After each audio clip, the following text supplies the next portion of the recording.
Good morning. Man, what a great day it is today. Look outside. It's beautiful. You made it to church, and it's going to be a great day. I have so much energy, and I'm getting it from you, from talking with you, hearing what's going on in your life, and seeing you this morning.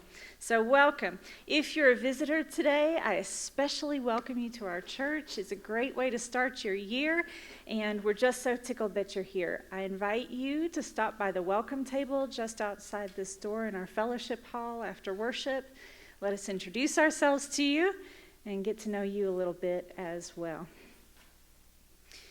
This morning, we start our worship as every Sunday morning with the lighting of the chalice. And today we light it with these words from my friend and colleague, the Reverend Sherry Woodbury. With a servant's heart, with a leader's listening, with a parent's love, truer than all our inner trembling, let us model the health we seek for all and lean into community. Somewhere out there, all we dream is possible. Somewhere in here, we are sowing the seeds.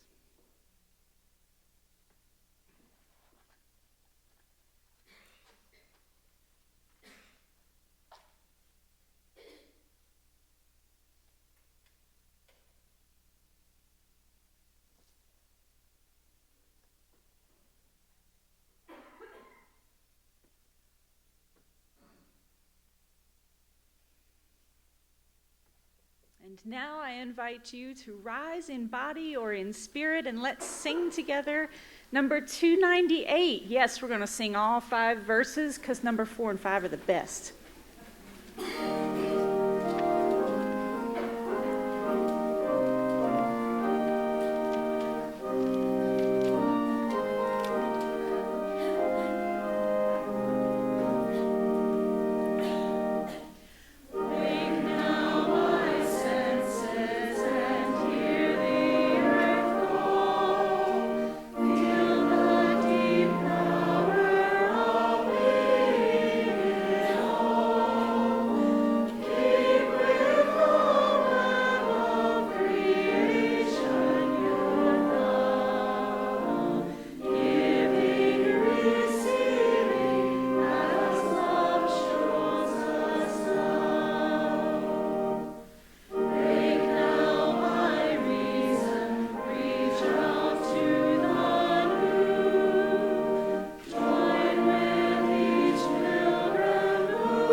On most Sunday mornings, I lead you in a prayer that I've written or that I'm thinking about myself, but this morning I wanted to share something different.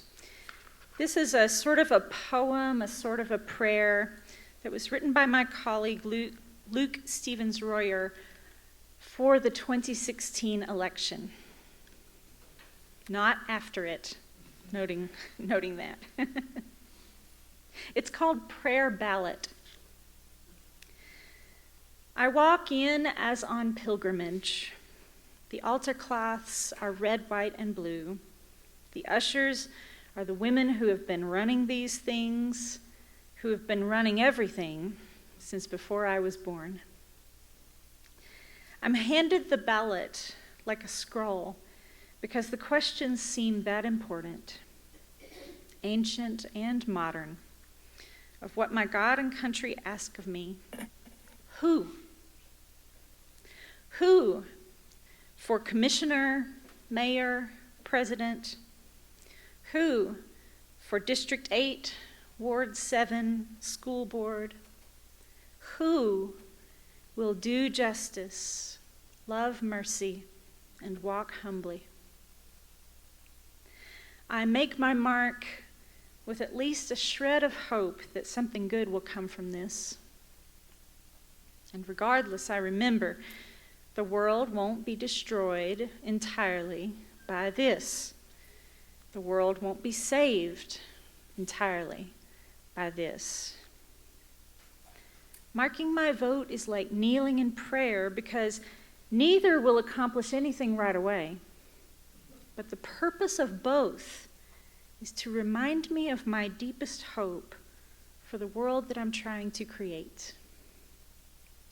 So I rise from prayer and turn in my ballot and remember the who is me and us and we the people. And again I set to the task that is mine: justice, mercy, humble service in my small corner of the world.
This morning's reading is from a book called The End of Protest by Micah White. Micah White was one of the organizers of the Occupy Wall Street protests, and he had a lot of time to think about what went wrong, what went right, and where we're all headed after that.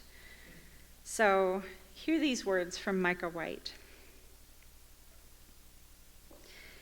There is an eternal force within humanity that strives toward greater freedom, evolution, and self-actualization. I call this force spirit. At most times in history, the human spirit is constrained by the status quo. When, every once in a while, activists stumble across a new way of approaching the struggle, the status quo is upended, for better or for worse. In my meditations on revolution, I'm increasingly drawn to a tactical spiritual explanation of what happens in these tumultuous moments. I've come to understand that the role of tactics is to unleash the collective spirit, a process that hastens a political miracle. The people flock to the movement when what was previously impossible suddenly seems within reach. Each of these episodes of protest, drawn from 2,000 years of revolution, demonstrates that spirit, the immaterial force within us, is the deciding factor in an uprising. Put simply, the people join the movement they believe will win. Anything is possible when a sense of collective faith in victory rises among the people. Just as some persons can augur tomorrow's weather by looking at today's sky, there are those who have an intuition for the kairos of spiritual insurrections, a knack for sniffing out when the people are yearning and the historical moment is right for a political heave. You are in one of those magical moments of revolutionary possibility. And with the right maneuvers by a concerted force of everyday people, a people just like yourself, people who come as they are to the struggle, we will kick off a reorientation in the human spirit. We will change the direction of civilization for the next millennia and ensure that our children live in a world they can revere.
Thank you, choir. What lovely music.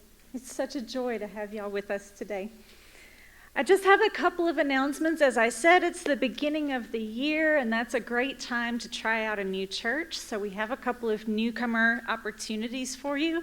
We didn't plan that at all. The first is right after our 11 o'clock service today.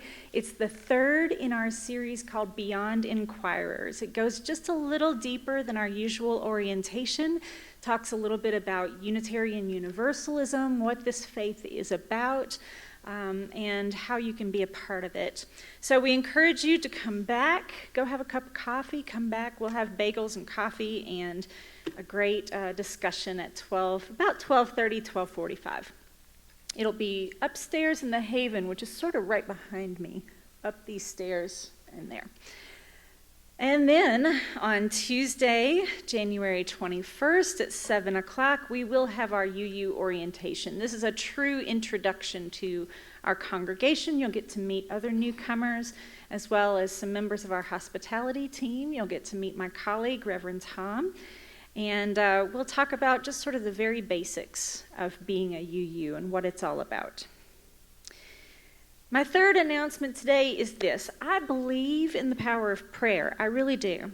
And when it comes to healing, I believe that prayer does more for a sick person than Apple Store gift cards.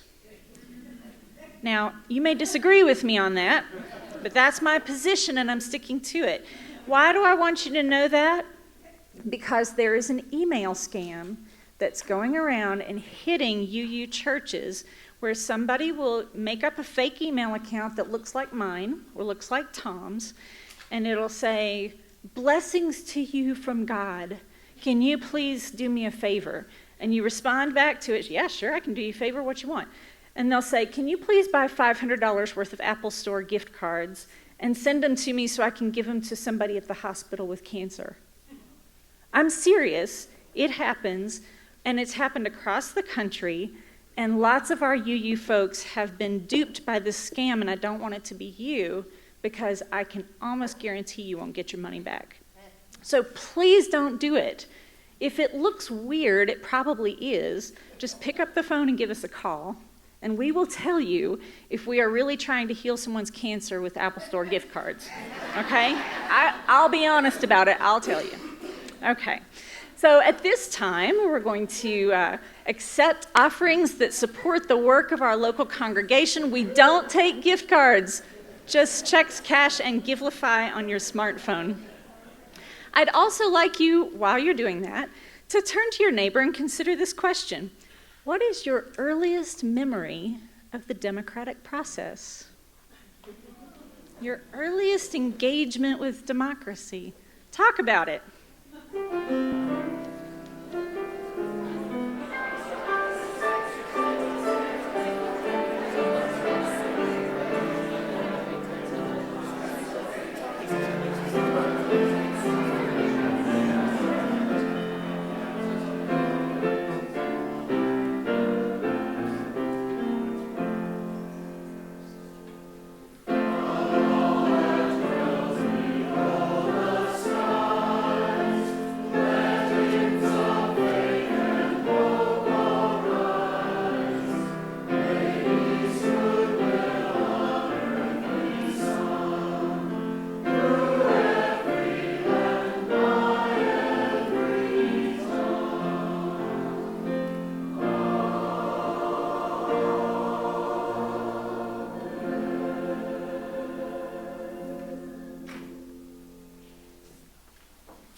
Well, I can't wait to hear from you during coffee hour about your earliest memories.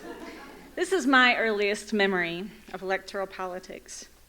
I'm about 6 years old, and I'm a first grader at a K-12 public school in rural Pennsylvania. I'm riding the bus home on an afternoon in November, and all of us little kids are sitting in the front rows while the big high schoolers are in the back of the bus.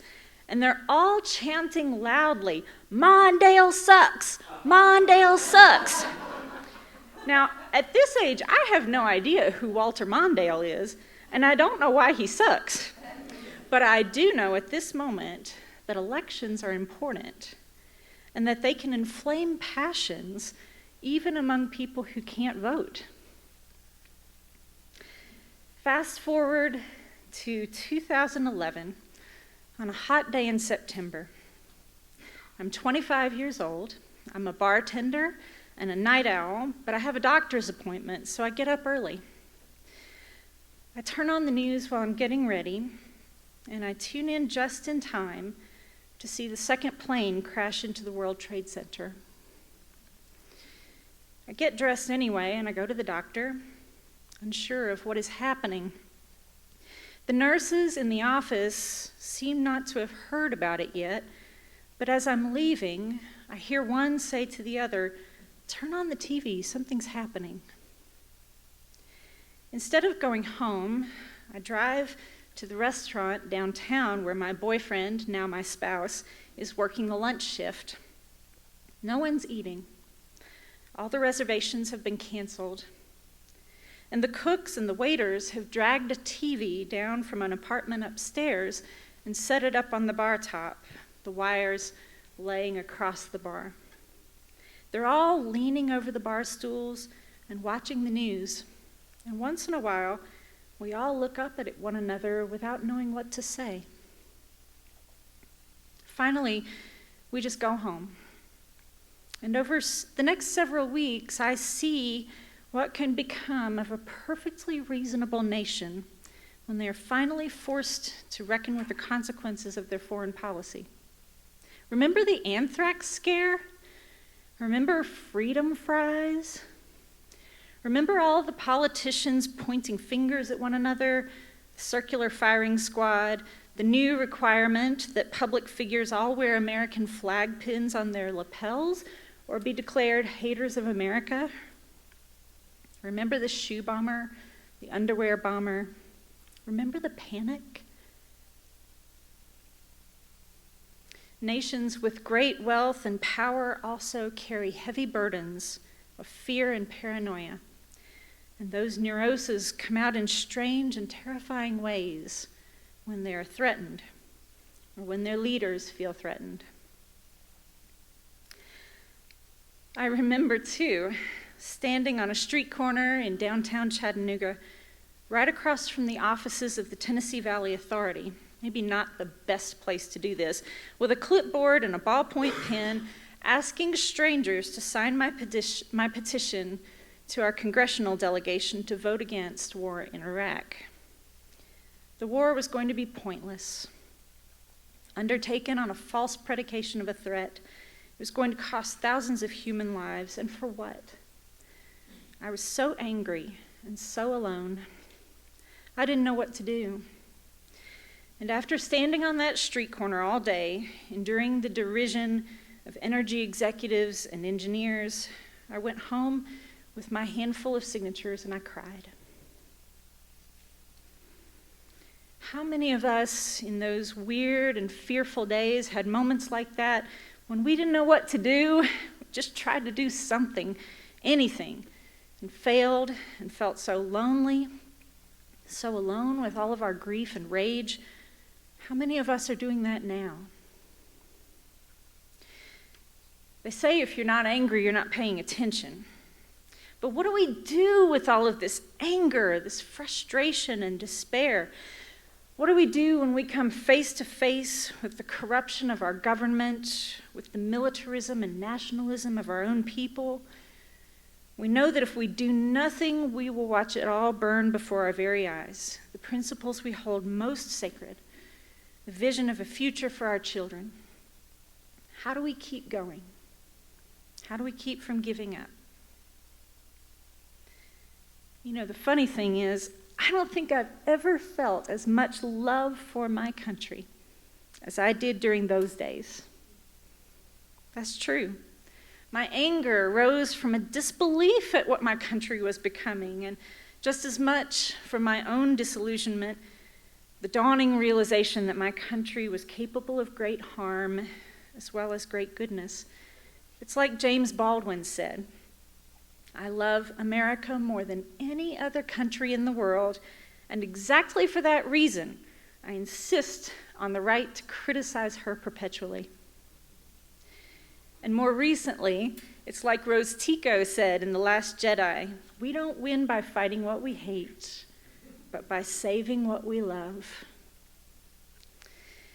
It's for that reason, for saving what we love, that today the Unitarian Universalist Association is launching an initiative called #UUTheVote, a year-long effort to support the work of congregations and individual UUs as we work to save our democracy. The UUA is putting resources, including money, people, prayer, and love, behind the work of individuals and congregations who are doing the work of democracy in cities and towns all over the United States. In 2018, the UUA supported and funded projects in a number of congregations with inspiring commitments to democratic engagement. Georgia Mountains UU built an initiative to help voters discover whether they had been purged from the rolls. Manatee UU Fellowship in Florida ran Spanish language. See if I can get English language. Spanish language ads on local radio, helping Spanish speakers understand their right to vote. The UU congregation of Duluth organized a festival called Souls to the Polls. Isn't that cute? This year, as we all know, the stakes are higher than ever, and the UUA is committed to supporting even more congregation-based projects. For some congregations, this can be as simple as voter registration drives. For others, it might look like organizing caravans to drive people to the polls on Election Day. It might take the form of voter education or poll monitoring. The UUA's commitment to congregations and their people, trusting that local congregations know best what local communities need, and banking on the wisdom of local relationships to advance democracy in ways that benefit the Republic as a whole. This initiative seeks to remind us that engaging in these activities is spiritual work. And not just spiritual work, but indeed it is religious work. Ours is the only major religious tradition, as far as I can tell, in the United States that enshrines democracy in its articles of faith. Think about that.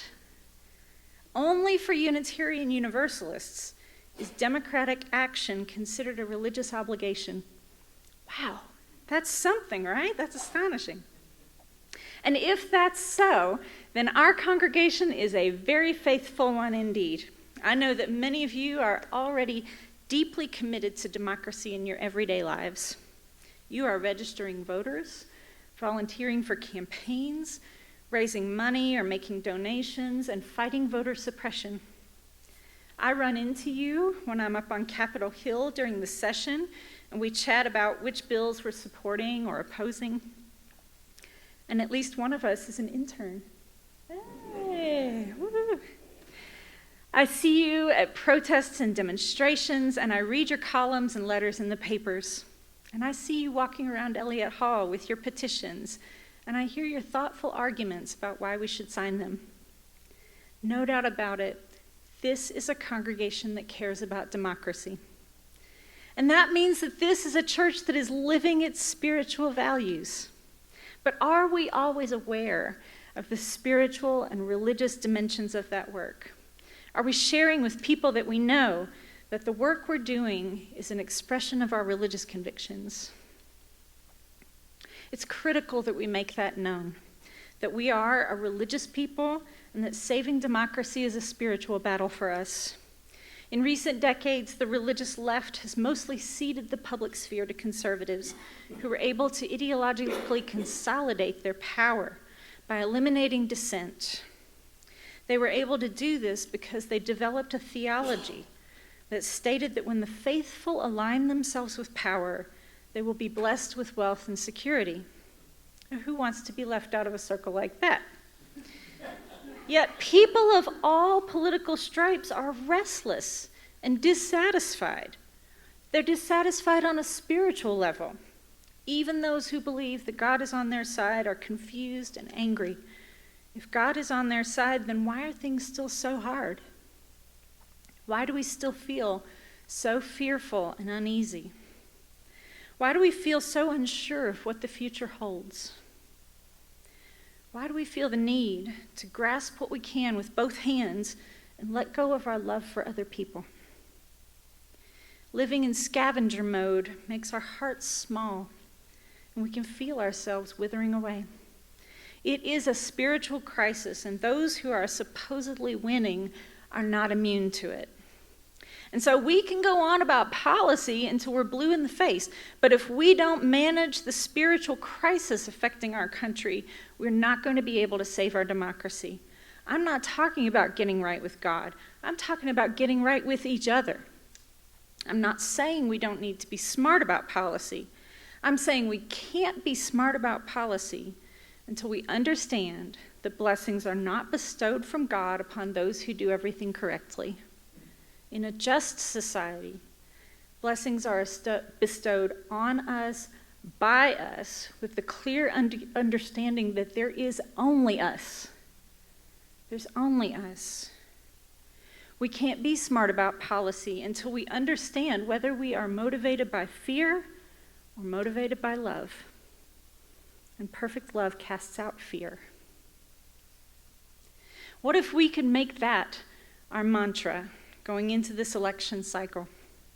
Perfect love casts out fear. We know that if we have each other, if we really have each other's backs, take care of one another extravagantly and boldly, and without too much regard for whether the other person deserves it, we won't have anything to fear. No one needs to stand out on a street corner alone, shouting into the wind. In our reading, Micah White referred to the kairos of spiritual insurrection. Kairos is a Greek word. The ancient Greeks had two words for time: chronos, which means the sort of time that can be measured on clocks or calendars, and kairos, which means the right time or the opportune moment. The kairos of a spiritual insurrection, then, is the right moment for a spiritual uprising, a moment when we can no longer accept the insults and injuries to our souls. We rise up to say enough. This is that moment, friends. This is our time, our kairos. At last year's UU General Assembly, the president of the UUA, the Reverend Susan Frederick Gray, declared in her sermon that this is no time for casual faith. Two things are clear to me right now, she said. Number one, this is no time for a casual faith or a casual commitment to your values. And number two, this is no time to go it alone. We are living in times of heartbreak, violence, and pain, and in this time we need communities that remind us of our humanity. So I want you to ask yourself as you go through this year, as we go through this year together, what your faith and your community are asking of you. Ask yourself what rituals of magic and love you need to fight off cynicism and embrace courage. I want you to be loud and proud and open-minded and critical of your chosen candidates. I want you to hold them to the highest standards. But most importantly, if you are privileged to vote, then I want you to take your religious values into the ballot box. I want you to vote love, not fear. I want you to vote for other people's children. And until Super Tuesday or until Election Day, I want you to organize for other people's children. I want you to work for their children and their grandchildren and generations of people that you will never meet. Now, I want to tell you at this moment a little bit of the practical details about the UUTheVote campaign before you all rush out the door to coffee or skiing or whatever. First of all, if you have a cell phone with you and you want to keep up with this initiative, take it out right now. It's okay. Cell phones in church, yes. You can take it out. I'm giving you permission. We're going to send a text message. I did it this morning, and it really works. I wouldn't tell you to do something I hadn't tried. Okay, take out your phone, open up your text message, and send a message to this number, 51555. 51555. And put the words "Vote Love" into the message body. It's a test also to see who didn't turn off the ringer before worship. I'm taking note. No, I'm just kidding. I wouldn't do that. So when you text "Vote Love" to 51555, you get a little message back from the UUA. Yay! And it has a link to sign up for email updates. In that link, you can also get information about how to sign up to join a nationwide watch party this evening with UUs from all over the country and Varshini Prakash of Sunrise Movement, an organization of young people organizing to fight climate change. Second thing, there is grant money available, up to $500 per congregation, for a voter engagement initiative of our design, given out on a first-come, first-served basis until all the money is gone. So if you are a person who might be interested in organizing such a campaign, I'll have information at the welcome table. After worship, you can give me your name and email address, and we're going to gather up soon to talk about ideas. Now, I've told you about some of the inspiring campaigns that other UU congregations have come up with in prior years, and there's lots more where that came from. Third, if you see me at the welcome table, I have UUTheVote stickers. Aren't they great? Amanda Esko printed these up for us. Please take one and stick it somewhere where everybody will see it, like your water bottle or your laptop or your phone. Let people see it and ask you about it. I'm sure there's going to be more swag later because it's just getting started, but for now, stickers is what we've got. If you haven't registered to vote, I'm sure there is somebody here who hasn't registered to vote. I have voter registration cards today, and you can register to vote right now. There's no need to be embarrassed about it unless you don't do it, right? Then you should be embarrassed. I would be honored to register you to vote if you're eligible. And finally, please make a commitment to yourself that no matter what you do, you will stay connected to other people who share your values. Reach out to someone who might be feeling lonely or unsure of what to do in these times, because we need one another more than ever. If you're on social media, you can follow these hashtags UUTheVote, Vote Love, and Defeat Hate, and use the hashtags when you're out doing your work, when you're on the Capitol, when you're going door to door knocking on doors, when you're registering people to vote. Use your hashtag. That lets other people know that they're not alone. And then you know you're not alone too. And I want you to remember that if you are a UU participating in democracy, whether here in the United States or anywhere in the world, is an act of faith. Don't forget that for many it's an act of courage as well. In so many countries, the act of voting is ceremonial. The election has already been decided. It may feel that way to us too, but surprises are still possible here. Despite all the money and the ads and the Russians and the fake facts, we can vote love and defeat hate. We can trust love to guide us forward. If we all show up to this kairos, this great moment to which we are called. Let's sing it out together. The closing hymn is number 131. I invite you to rise in body or in spirit as we sing together.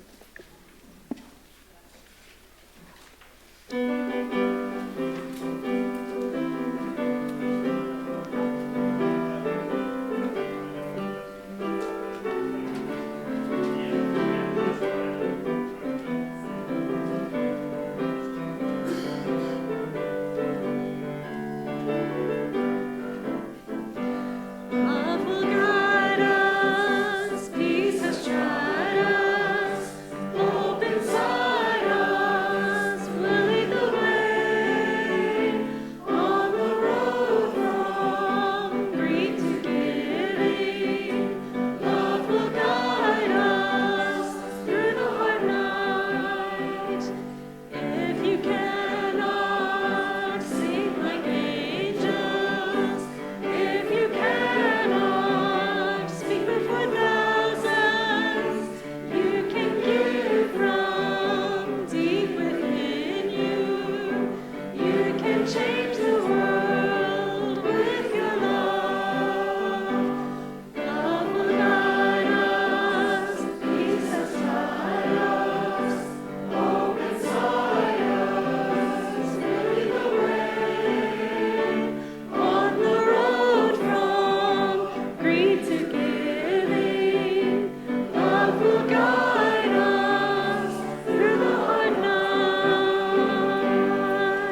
closing words are by the Reverend Dr. James Luther Adams. The prophetic forces in society will appear when people think and work together to interpret the signs of the times in the light of their faith, to make explicit the epochal thinking that the times demand.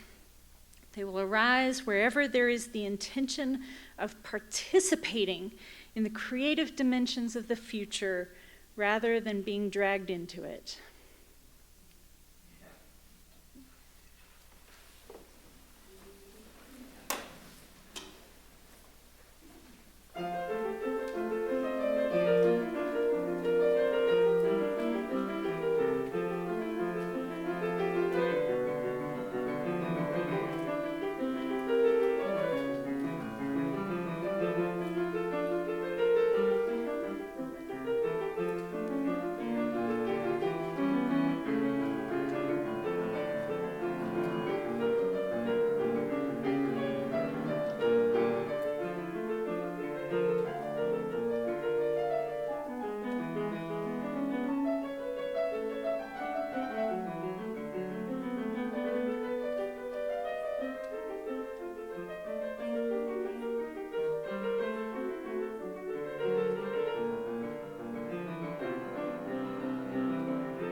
Bach at church is my favorite.